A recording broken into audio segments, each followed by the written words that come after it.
The rock demon of ice country.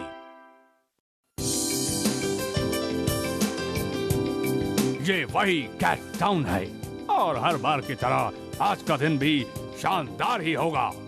हैं? पर ये क्या?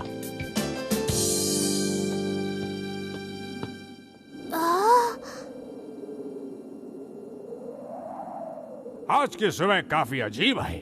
आखिर कैट टाउन में ऐसा क्या होने वाला है, आइए देखते हैं इस एपिसोड में। दोस्तों, आज हमारे कैट टाउन में भारी बर्फ गिर रही है। ऐसी बर्फ पहले कभी नहीं गिरी।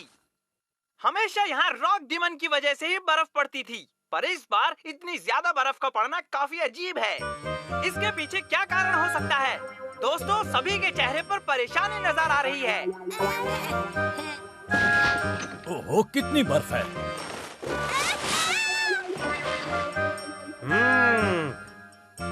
हाँ, समझ गया। अगर मैं उस रॉक डीमन को पकड़ लूं और ये स्नोफॉल रुकवा दूं, तब मैं जरूर मशहूर बन जाऊंगा। मुझे बहुत खुशी हो रही है कि स्कूल से छुट्टी मिल गई, पर मुझसे ये ठंड बिल्कुल बर्दाश्त नहीं हो रही है। तुमने ठीक कहा। मुझे लगता है रॉक डीमन में कुछ प्रॉब्लम है। वैसे सच कहूँ तो ये एक तरह का मौसमी बदलाव है। मेरे साथ आओ, चलकर इसकी बारीकी से जांच करते हैं।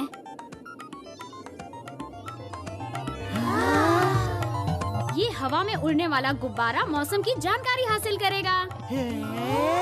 चलो इसे उड़ाते हैं, जिससे हमें इस खराब मौसम की जानकारी मिल सकती है।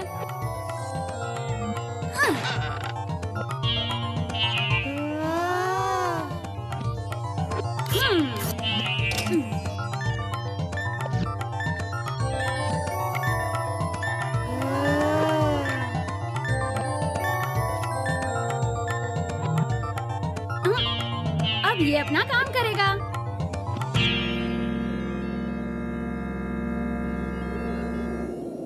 तो आइस कंट्री यहाँ से शुरू होती है। इसका मतलब अब ठंड और बढ़ेगी। आखिर हम ये सब क्यों कर रहे हैं? हाँ, मैं तो ये सब मशहूर होने के लिए कर रहा हूँ। मुझे मशहूर बनना है।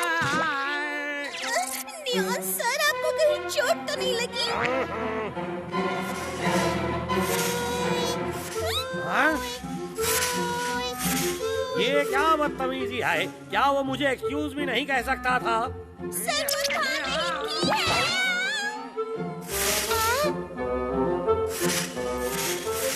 तुम दोनों ठीक तो हो? हाँ, मैं तो बिल्कुल ठीक हूँ। हाँ, तुम तो मुझे फी पेंगुइन जैसी दिखती हो। क्या तुम मेरे भाई के दोस्त हो? मालूम है, मैं उसकी छोटी बहन हूँ। तुमसे मिलकर खुशी हुई। मैं किसी का दोस्त नहीं हूँ, तुम्हें गलतफहमी हुई। हाँ, मेरा नाम कौन है? और ये नियॉन सर है जो मशहूर होना चाहते हैं। अच्छा, ये बताओ, क्या तुम भी आइस कंट्री की तरफ जा रही हो?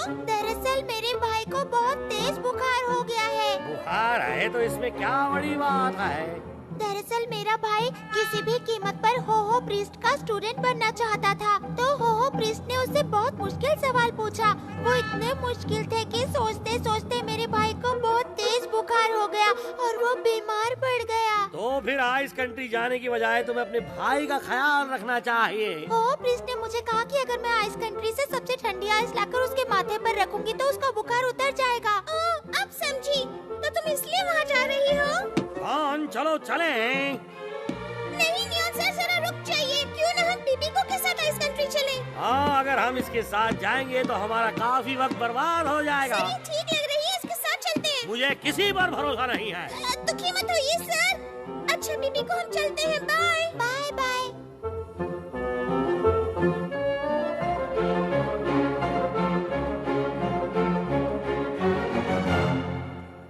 हाँ, आखिर वो रॉक डीमन कहाँ गायब हो गया है? पता नहीं सर, जरूर यहीं कहीं छुपा होगा।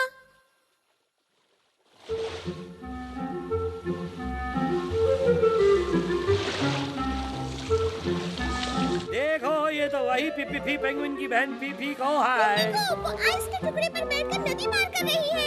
हे कौन, तुम भी इस आइस के टुकड़े पर आ जाओ, फिर हम मिलकर नदी पार कर लेंगे। आओ ना। अच्छा आइडिया है सर, चलिए हम भी चलते हैं। क्या कर रही हो? बहुत खूब, क्या जंप किया है। अब हम साथ साथ सफर करेंगे। मैं इस आइस के टुकड़े पर बिल्कुल नहीं आना चाहता था।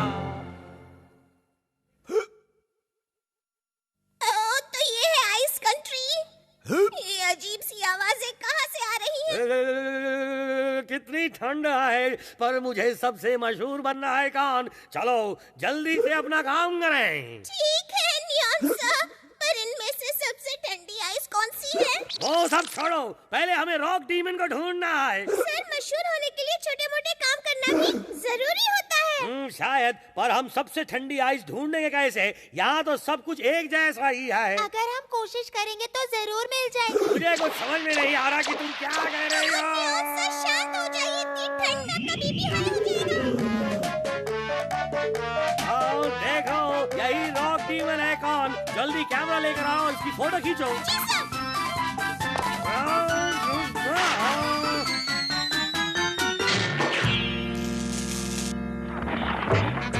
क्या बात है, मैं मशहूर बन जाऊंगा। कौन, तुमने ठीक से फोटो खींची ना? हाँ सर, मैंने खींच ली। चलो वापस चलें। पर अभी हमें सबसे ठंडी आइस ढूंढनी है। क्या? आखिर क्या हुआ होगा? कुछ खराबी होगी। मुझे अपनी फोटो जल्द से जल्द टीवी ऑफिस ले जानी होगी। अगर हम जल्दी हाथ चलाएं तो सबसे ठंडी आइस को ढूंढ सकते हैं। नियॉन सर, आपको कुछ मिला क्या? अब हाँ, मुझे लगता है यही सबसे ठंडी आइस होगी।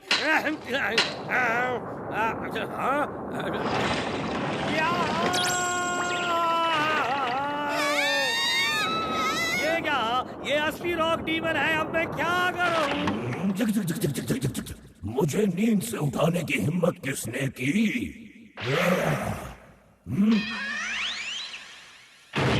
अभी तो मेरे उठने का वक्त भी नहीं हुआ। कौन, जल्दी से और फोटोज खींचो। क्या करूं सर, रोल खत्म हो गया। संभाल के सर, संभाल के। कौन बच गए? मुझसे पंगा लेने का यही अंजाम होता है। कोई मदद करो, कोई मदद करो, कोई नहीं यहाँ से निकालो। मुझे लगता है हमारा हवा में उड़ने वाला गुब्बारा फट गया है, इसीलिए कुछ दिखाई नहीं दे रहा।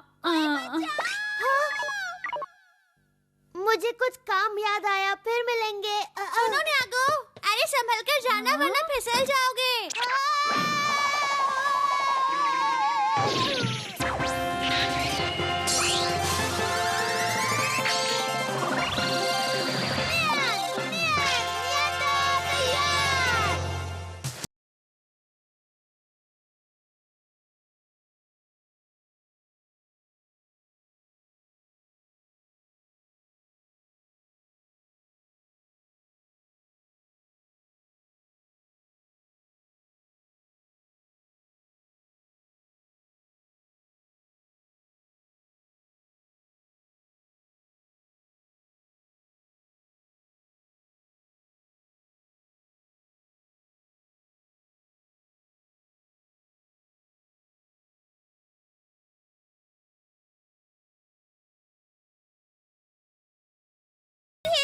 को प्लीज मेरी मदद करो। हाँ जरूर, प्लीज एक बार फिर कोशिश करो नियंत्रण। वाह, ये क्या शोर शराबा हो रहा है? तुम सब भागो यहाँ से, वैसे भी इन हिचकियों की वजह से मैं सो नहीं पा रहा। ये हिचकियों की आवाज आपकी है? मेरी नहीं तो क्या तुम्हारी है? जिंदा रहना चाहते हो तो चले जाओ।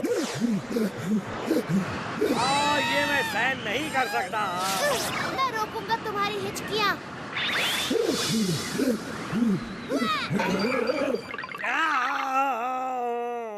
अब बताओ, क्या तुम्हारी हिचकियाँ रुक गई?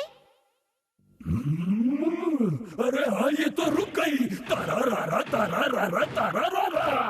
रॉकडीमन, क्या तुम बता सकते हो कि मुझे सबसे ठंडी आइस कहाँ मिलेगी? हाँ, ये तो आसान है, मैं तुम्हें ठंडी आइस दूंगा। तारा तारा। देखो भैया, मैं सबसे ठंडी आइस ले आई। अब तुम ठीक हो जाओगे। वाह, मेरा भैया ठीक हो गया। दोस्तों, फिर से सुनहरे दिन लौट आए क्योंकि कैट टाउन में बर्फ पड़नी बंद हो गई है। ये अजीबोगरीब बर्फ पड़ने का कारण थी रॉक डीमन की हिचकियाँ। नकाबपोश नियंडर ने रॉक डीमन की हिचकियाँ रोकने में मदद की और वो पहुँच गए हैं फिर से नंबर 1 पर। ये तो बहुत बुरा हुआ।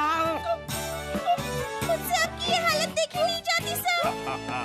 पता नहीं, पर कैसे रॉक डीमन की हिचकियों की बीमारी नियॉन को लग गई और दिनों की तरह आज का दिन भी काफी रोमांचकारी था। और आगे क्या होगा ये देखने के लिए इंतजार कीजिए अगली कहानी।